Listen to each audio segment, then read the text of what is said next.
Today, I'm going to present you David. Tentatively, I think this should be called, What is a Man? And this isn't a social question. This is a question of what God decides a man is. And when we think of David, I think the very first thing we think of David is Goliath. So I'd like all of us to go to 1 Samuel 17. It's a good way to open up with David.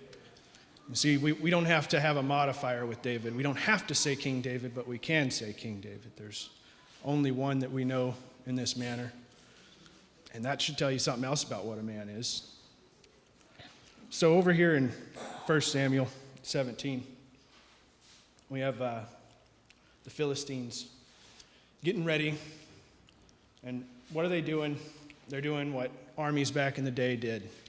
Rattling their sabers, yelling, probably running their horses back and forth, calling out the Israelites. And up front is Goliath. Starting in verse 4 here. One of their shock troopers stepped out of the Philistine ranks. His name was Goliath, from Gath. He was 6 cubits and 1 span tall. On his head was a bronze helmet. He wore a breastplate of scale armor. So just for an idea, an average warrior at the time, anywhere from bronze, iron, or steel, those scale armor, they weighed about 88 pounds for an average person. Well, this was a giant. So the amount of steel it would have took to put his armor together, the bronze and steel, you could have melted that down and made a car nowadays. It's a big, big man.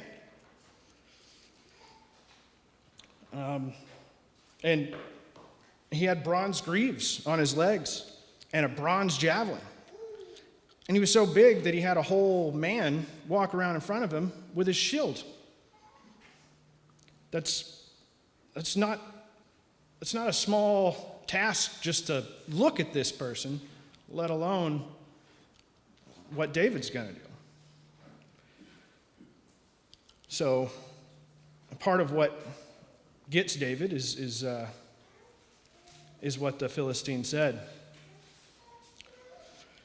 He took his stand in front of the ranks and he said, "Why come out and range yourselves for battle? Am I not a Philistine? Are you not slaves of Saul? Choose a man and let him come down to me.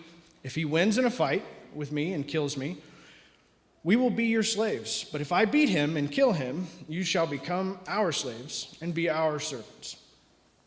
The Philistine then said, "I challenge the ranks of Israel today. Give me a man and we will fight in single combat." When Saul and all of Israel heard these words of the Philistine, they were dismayed and terrified. And if you're a fan of good old school movies, you would kind of picture this in a bit of a sunrise setting, sort of like J.R.R. Tolkien's film, or his book. It's a big scale battle. You know, there's a bunch of heads on this side and a bunch of heads on this side, and they're all facing each other. But in the middle it's a giant. Well, David was tasked by his dad to go and bring his brothers, because David was the youngest, brought his brothers food, brought the officers some cheese, and so this is where you start seeing what a man is. In verse 20, David rose early in the morning, leaving the sheep with someone to guard them, took up his load and went off, as Jesse, his dad, had ordered him. He came to the encampment just as the troops were leaving to take up battle stations, shouting the war cry. Israel and the Philistines drew up their lines facing one another. David left the bundle in charge of the baggage guard, ran to the battle line, went to ask his brothers how they were. While he was talking to them, Goliath did the same thing he's been doing. As soon as the Israelites saw the man, they ran away. So they got all mustered up and beating their chest, getting ready to do something, and all Goliath had to do was walk out, and then they turned back around. So this is not a small task.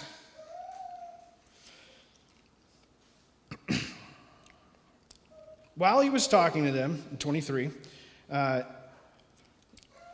Goliath came up, and he gave his speech, and David heard it.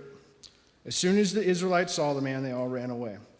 The Israelites said, "Have you seen this man coming up now? He is coming to challenge Israel. The king will lavish riches on the man who kills him and will give him his daughter in marriage and grant his father's house and freedom of Israel." Then David asked the men who were standing near him, "What reward will the man have who kills the Philistine and removes the disgrace from Israel?" It's pretty strong words from little shepherd boy. "Who is this uncircumcised Philistine? Who dares insult the armies of the living God?" The people replied, as before, "That is how the man will be rewarded, and who kills him." Now, this shows the very first tenet that David has as a man. He's a single-minded man. He's not thinking about the logistics of why this hasn't been done. He's not thinking about, hey, I should probably tell my brothers to get out of here because they're going to die. He's thinking this has to be done, and no one's doing it. Confused by it. Like, why is he standing there doing that? He's not cowering. He's not wishing someone else would have taken the food to his brothers. He was there, and he was ready to ask some questions of the people standing the line there. And now this goes into why, a bit of the psychology of why you can tell David was very single-minded from a young age, because his brother, his oldest brother, he says over here in 28, "Why have you come down here, and whom have you left in charge of the sheep out there in the wilderness? I know your insolence and your wicked heart. You have come to watch the battle." His oldest brother, the oldest, you can think maybe picking on him or something, but I think he was pointing out the fact that David's probably always been confident since he was a small child. We'll get to the stories of why that would be relevant, why he was confident, but his oldest brother's like, "Hey, you're not doing what you're supposed to do." Probably kind of afraid he's going to get showed up, I would think. The difference here is a little bit of double-mindedness from the older brother, and he is asking why. Not why are you here and are you going to help, but what are you doing here? And calling him a little bit of names there. The tenet that I like to think of is good is simple. It's not easy, but it's simple. And this is what David is going to show us. So on further here, he retorts to his brother, "What have I done? Can I not even speak?" He turned away from him to address another and asked the same question, and the people answered as before. But David's words were noted and reported to Saul. And that's kind of an important phrase there. Why would they need to note that little David had said some stuff and told it to the king? Probably because everybody else was scared, and nobody else was speaking up or standing up. So they had to run to King Saul and say, "Hey, the little shepherd guy, he's not only asking questions, but he looks like he wants to do something." David said to Saul, "Let no one lose heart on his account. Your servant will go and fight this Philistine." But Saul answered David, "You cannot go and fight the Philistine. You are only a boy, and he has been a warrior from his youth." All right, so here's another tenet that will come up as we explore what David says and does. He has authority. He's not a warrior. He's not a general. He's not even in charge of his family. He's the youngest, the smallest. But he has authority. He's saying, I'm going to go do it.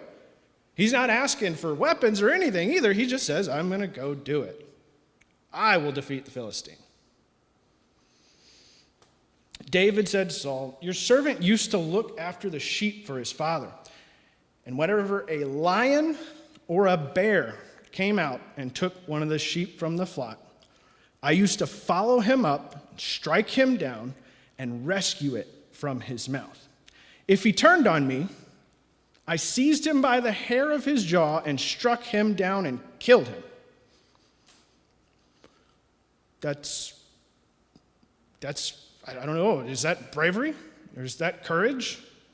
Was that faith? What is that? It didn't say the clouds parted and God shot a lightning bolt or a ball of sulfur onto the lion and the bear. David, for the sake of sheep, killed a lion, killed a bear.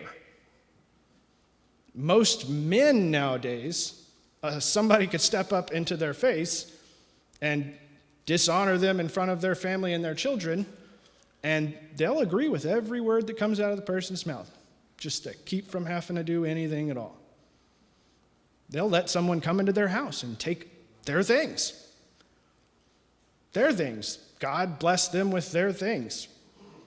But they won't shift a foot in the way of stopping that. In fact, they'll probably show them where the stuff is, just to leave me alone. Well, David came there to give his brothers food and drop off some cheese for the officers, and now he's going to take on the biggest thing he's ever taken on. He didn't bring that up. He didn't say, well, it's bigger than the bear, it's bigger than the lion. He said, well, I killed the bear and the lion for the sake of the sheep. Why not this guy too? Now, further on in 36, your servant has killed both the lion and bear. This uncircumcised Philistine shall be like one of them, for he has dared to insult the armies of the living God, Yahweh, who rescued me from the claws of the lion and the bear. David said, will rescue me from the power of this Philistine. Then Saul said to David, go, and Yahweh be with you. I'm not sure if that was like okay, sure, tired of hearing you, or if he was like, okay, this seems promising. But either way, it was kind of unceremonious. Just go, may God be with you. So Saul made David put on his own armor. Now this goes into another tenet of being a man, knowing your limits. This is pretty simple. He had never worn this armor before, and he puts it on, the helmet on his head, and the breastplate, and over David's armor, he buckled his own sword. This is King Saul's sword. And not being used to wearing this stuff, David found that he could not walk. So he's not prideful.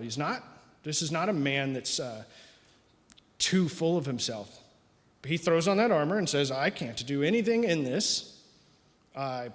Probably running back in through his head like, how did I kill that lion and bear? I wasn't wearing 100 pounds worth of gear. That's what I was doing. I was a man of God protecting the sheep. I cannot wear these. I cannot walk with these, he said to Saul. I'm not used to them. So they took them off. He didn't ask for somebody else's either. He just left it at that. Yep. This isn't going to work out for me. So he knew his limits, and he set that boundary, and he said, this is how I'm going to do it. So he took his staff in his hand, and he picked up 5 smooth stones. That's a conversation for another time. Why 5? Was there other giants maybe kind of chilling out in the back? Or was it, well, that's something we can dig into at another time. He put them in his shepherd's bag, in his pouch, and with his sling in his hand, he went to meet the Philistine. So here comes another tenet sort of fleshing out as we go here, but it's victory. He already knew his victory. Just like Shadrach, Meshach, Abednego, they knew the victory. They knew that doesn't matter how hot the fire consumes the soldiers that goes to throw the condemned people into the fire, but doesn't touch the people of God. David, he already knew the victory. He either knew that I'm going to do this with this stone and this staff like I did with the lion and the bear, or God's going to do this and show everyone who the living God is. He didn't question. At this point, the only question he's had is, why is he up there talking? Pretty much.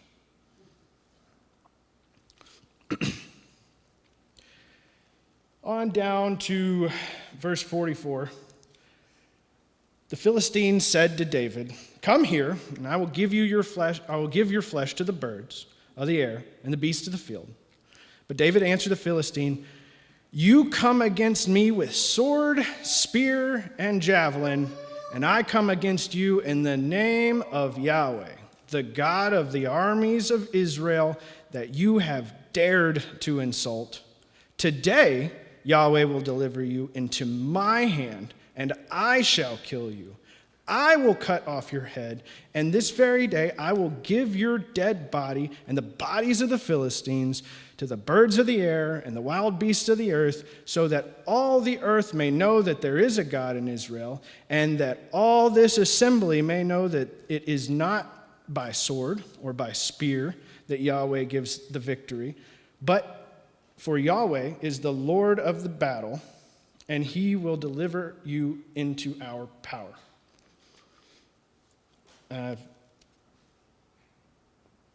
That's a bold thing. He's not just telling him he's going to put him down. The Philistines behind him. I can imagine there's a lot of laughter at this point, probably by both sides. I mean, there's this little tiny man and this huge giant. So what this also uncovers for me is there is a time for everything, and as it says in Ecclesiastes 3, there's a time to kill and a time to heal. A time to kill. This small man was not just boasting to scare the Philistine back. He was going to kill him. That's something that a man must understand that there is a time to do.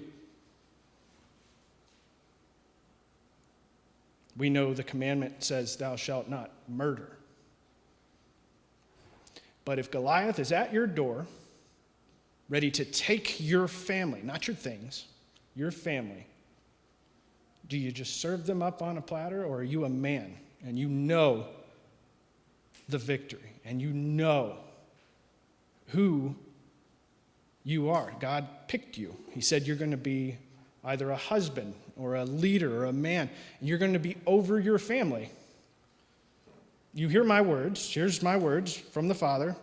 You know them. So to disregard your responsibilities, that's not a good thing, to separate yourself from what your responsibility as a man is. See, we're going through this as what is a man.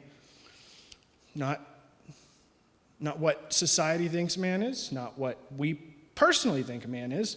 This is what God says man is. Because in the New Testament, he says that David was a man after my own heart. Up to this point, I've read as much as I could, and I see nowhere where God says that, well, this part of what David was doing in his young life was bad. He probably shouldn't have killed that lion. He probably shouldn't have fought that Philistine. Well, let's go into the serious part, the less fluffy part of this story.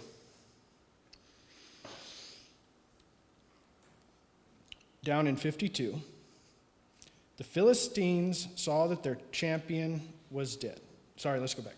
Let's go back a little bit. Number 48. No sooner had the Philistines started forward to confront David than David left the line of battle and ran to meet the Philistines. So he wasn't already standing out front. He started towards him. And if you think of Braveheart or any film like that, the lines are sprinting at each other, but this time it's one small man and one big man and his little guy with a shield. And they're running towards each other. They're starting towards each other. Putting his hand in his bag, he took out a stone, he slung it, and he struck the Philistine on the forehead. This is very important. He struck the Philistine on the forehead, and the stone penetrated his forehead, and he fell on his face in the ground. He's not dead. He knocked him out. So David, being a man of his word, has to kill this man, this giant, this Philistine. Thus David triumphed over the Philistine with a sling and a stone, and struck the Philistine down and killed him. David had no sword in his hand. Then David ran, and standing over the Philistine, seized the sword and drew it from the scabbard, and with this killed him, cutting off his head. Just be clear there. With this, he killed him, and he cut off his head. A man is a fighter who is not afraid of bloodshed, should find it distasteful, should find it abhorrent, should pray that they never have to do it, but how many here have killed their own food? That's not, for a lot of people nowadays, that's a heavy thing to have to put down a turkey for your Thanksgiving meal. To have to throttle the neck of a chicken just so you can put some meat on the table. This is so easy to get away with, never having to do the hard things, that as a whole we become weak from not having to do the simple tasks of a man. Somewhere else there's a man in a warehouse who kills a cow and cuts it up, but that's none of the people here. That's none of the people I know. Somewhere in a distant place, someone has prepared your food and you've never seen the blood of it. You may see the blood of your cut or an accident on the road, but you've never had to do it yourself. And that's an animal God gave us to eat. Imagine having to remove that head off of that giant.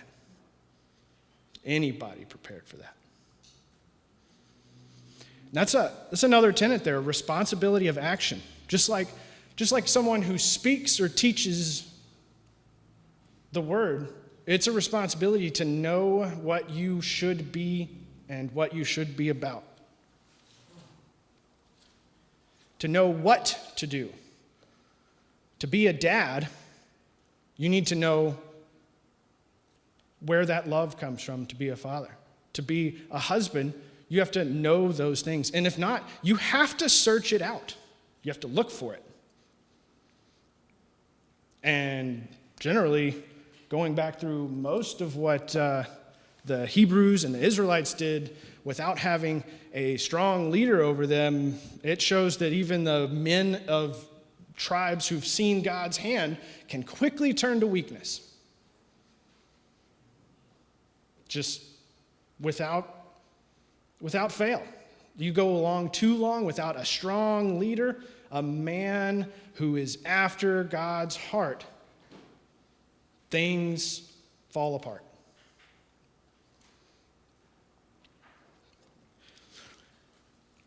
Now, David removes this head and he carries it.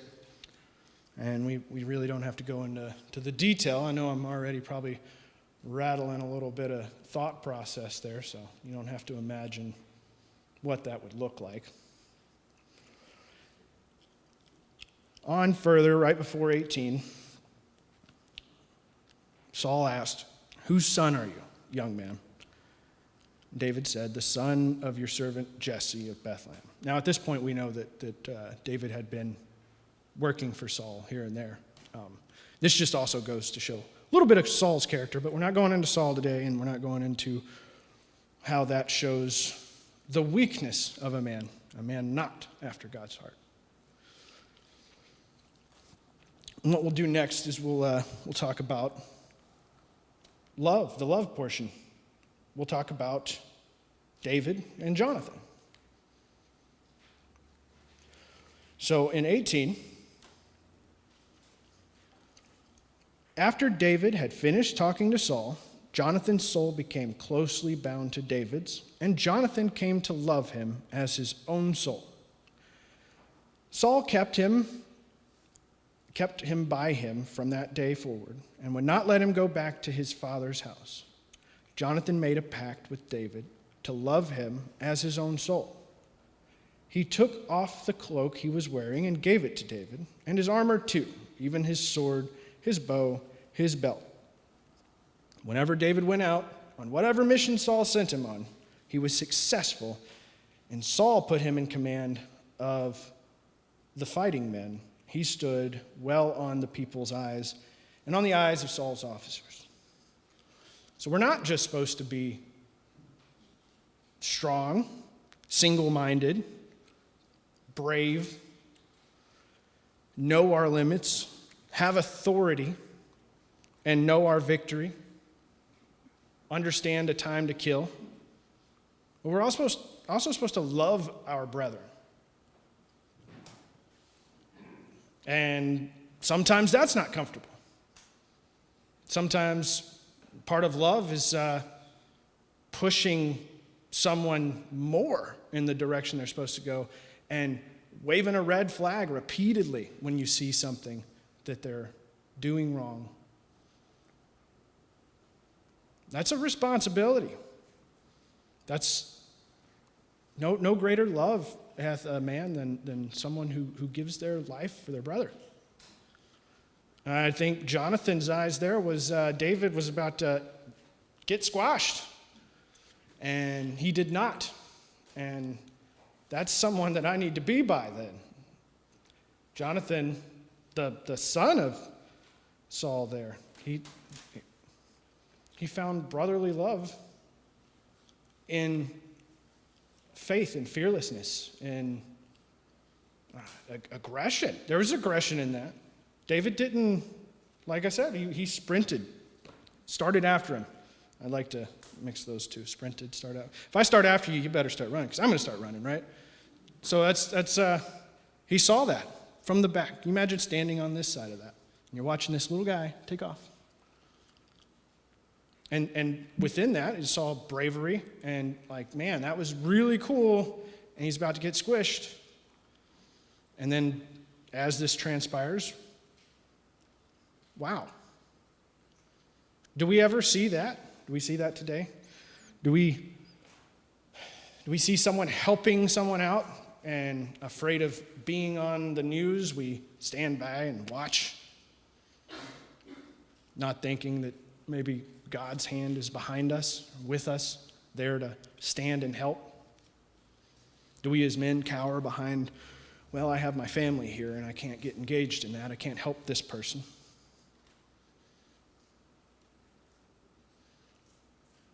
That's a form of double-mindedness.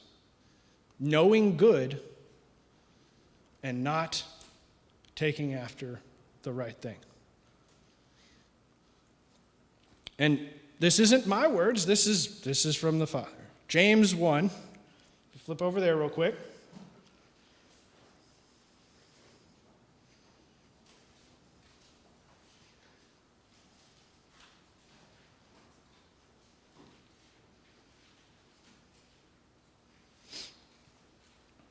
In verse 8. Well, actually, let's go all the way to 6. Let's go back 2. But let him ask in faith, nothing wavering, for he that wavers is like a wave of the sea driven with the wind and tossed. For let not that man think that he shall receive anything of the Lord. Anything of the Lord. Double-minded man is unstable in all his ways. Let the brother of low degree rejoice in that he is exalted. So, double-minded, being washed around, being a man, a leader, a husband, and you can't make your mind up. Can't figure out what you're going to do, not just day to day, your whole life. Can't commit to things. Can't stand sturdy in the fact that, well, the things that I do need to commit to should be things of good, of righteousness. Of course, we sin, so we can't say that we're all without that. But a part of the double-mindedness is being wish-washy. Doesn't have anything to do with social ideals. You should only derive the things that you believe and follow after from the Word. There shouldn't be a single political persuasion that calls your name, because the whole of the goodness is in here, and there is not a single organization that has those as their tenets. A man of God should be able to look here and say, these are the rules in which I know I should live by, and I'm not looking for a party to stand with or behind other than the brethren of God.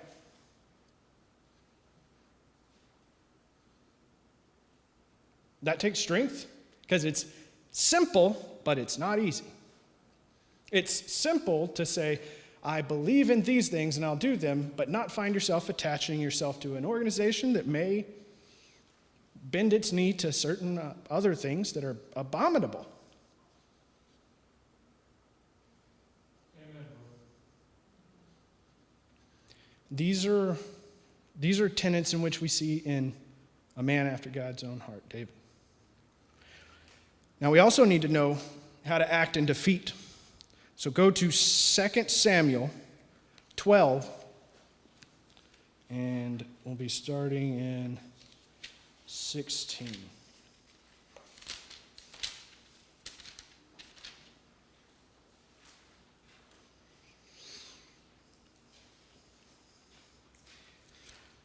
Yahweh struck the child that Uriah's wife had bore to David, and it fell gravely ill. David pleaded with Yahweh for the child. He kept a strict fast and went home and spent the night on the bare ground, covered with sacking or sackcloth. The officials of his household came and stood around him to get him to rise from the ground, but he refused, nor would he take any food. On the seventh day, the child died because of his sins, because, like a man of God, we will sin. Not to make excuse for it, but we will. And sometimes it's egregious on God's heart, and there's consequences. David's officers were afraid to tell him the child was dead. Even when the child was alive, they thought, we reasoned with him, and he would not listen to us. How can we tell him the child is dead? He will do something desperate. Now, that's important to look at there too, because if you're reading into that, the officers, David's officers, these men these champions that we'll talk about in a moment, were fearful of telling him just because he might take this too horribly and just not recover. So it's a pretty big thing, always a big thing with David. David, however, noticed that his officers were whispering among themselves and realized that the child was dead. Is the child dead? He asked. Direct, to the point, single-minded, wanting to know the truth. They answered, he is dead. David got up from the ground, bathed, anointed himself, put on fresh clothes, and then he went to the sanctuary of Yahweh and prostrated himself. He's going to pray. On returning to his house, he asked for food and to be set before him and ate.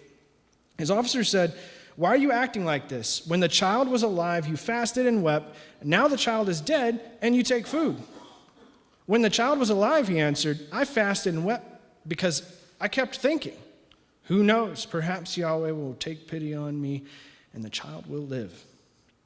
But now he is dead. Why should I fast? Can I bring him back? I shall go to him, but he cannot come back to me. David consoled with his wife Bathsheba. He went to her, slept with her, and conceived and gave birth with a son named Solomon, which is, it's a huge thing, and I'm never, ever going to pretend like I know that part, but the loss of family. And David stood back up, washed himself off, put on his cloak, ate, prayed to God, and then continued with his life. He wasn't disillusioned by anything that he could have used as an excuse or any of those things. He wanted to know if the child was dead. The child was dead, and he went forward with his life. So that's what a man does. So we know now how David works with defeat, with strength, still carrying on. You got to think at this point he's been king over a lot of things. So he wasn't thinking about himself either. I'm sure that a part of his thought process was, I must be the same strong man that stood up against the Philistine as I am right now. I should stand up and continue moving forward. That's what we do. That's what a man after God's heart does. We continue to move forward. Not on our own accord, but using his light as our guide. So, to understand these officers, we'll go back to 1 Samuel.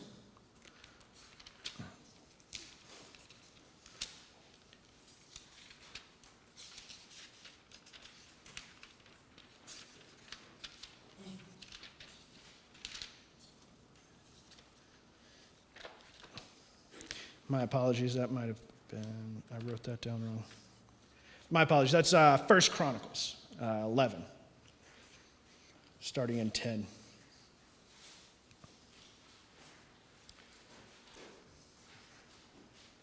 So these champions, these were also strong men. These were also men who stood up against numerous enemies that would seem unconquerable.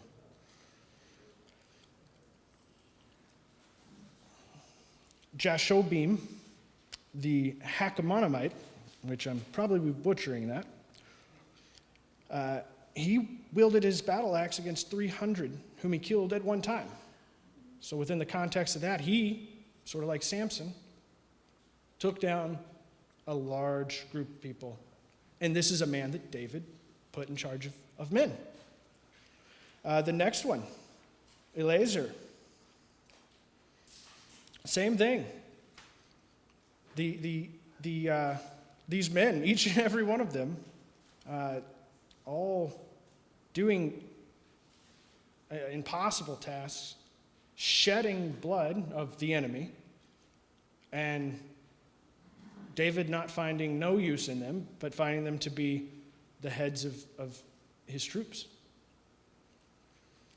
These men being courageous, single-minded, knowing their limits, having authority and victory.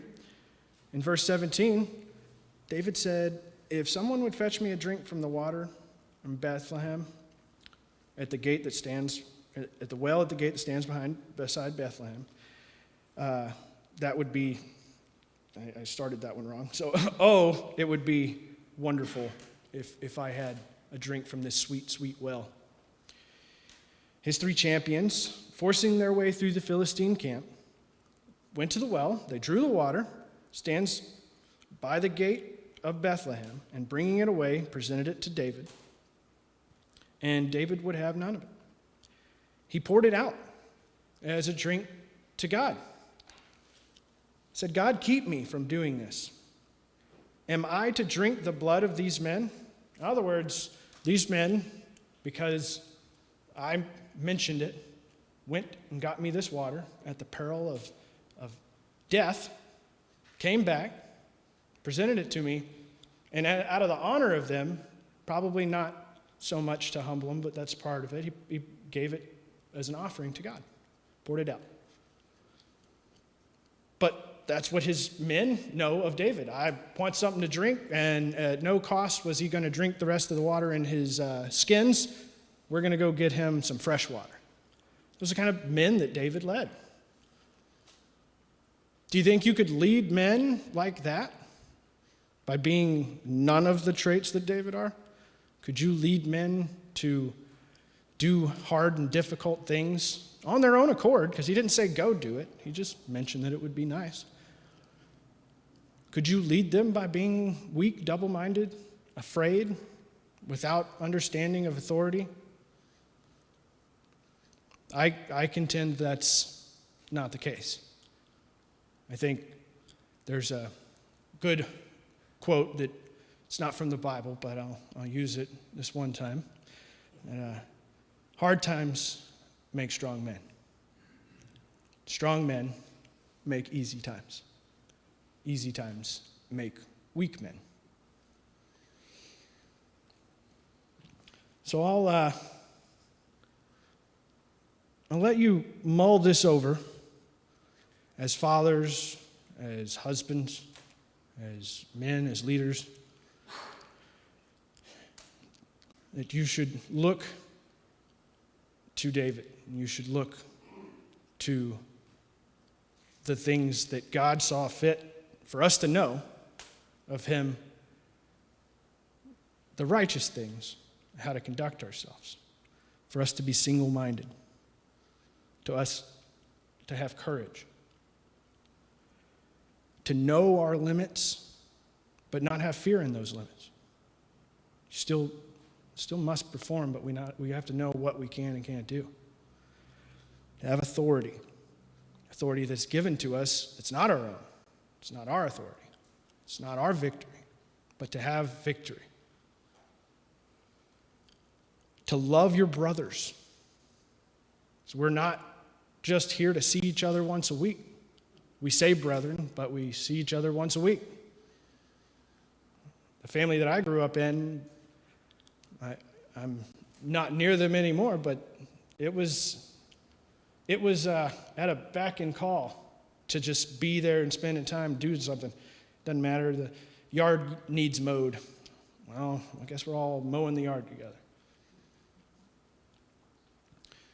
To have responsibility of action. When David saw shoes that needed to be filled or an action that needed to be done in the face of a giant, he took action. He didn't stand around and wait and mull over all the different options that he has and try to figure out what might be best. There's good things that we should be doing, and if we see something that needs to be done that's righteous, you should be doing it, not waiting for someone else to do it. And remember this: doing the right thing, doing the good thing, is simple, but it's not going to be easy. Thank you.